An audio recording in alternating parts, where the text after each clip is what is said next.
The motion is therefore agreed. The moment campaigners had been waiting for.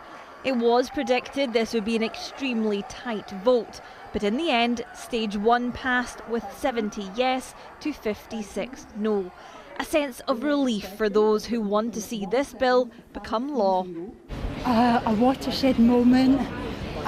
All of the dying people who've come to Parliament, all the people who've watched their loved one suffer as they died and who've stood up and told their stories. This is just a moment of relief and gratitude. One of those is Stephen, whose mum Margaret died of bowel cancer just shy of her 99th birthday. Stephen says her last weeks were filled with pain. The district nurses were fantastic. I mean, what a service that those people provide. Wonderful women. But at the end of the day, I mean, there's only so much palliative care that you can actually provide for somebody.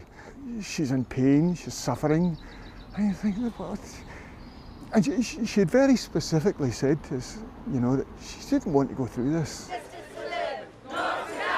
But many fear that this bill could open the door to coercion and premature death.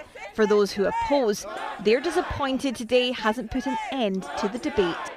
As a doctor who has worked before with different patients with difficulties, chronic mental health problems, there are real problems with this legislation, and actually a number of those were raised today, so I think there's lots still to do. Holyrood had rejected the bill at stage 1 twice before, most recently in 2015. But the bill still has to clear 2 more phases of parliamentary scrutiny before it could become law. I'm open to considering a range of changes on different issues to build that consensus. In a sense, I recognise I need to secure a majority of support across MSPs at stage 3, and that will involve making concessions on certain issues. There's still a long way to go, but today's pass at stage 1 is the furthest it's gone in Scotland and is likely to add momentum to the UK-wide campaign. Louise Scott, News at 10, Edinburgh.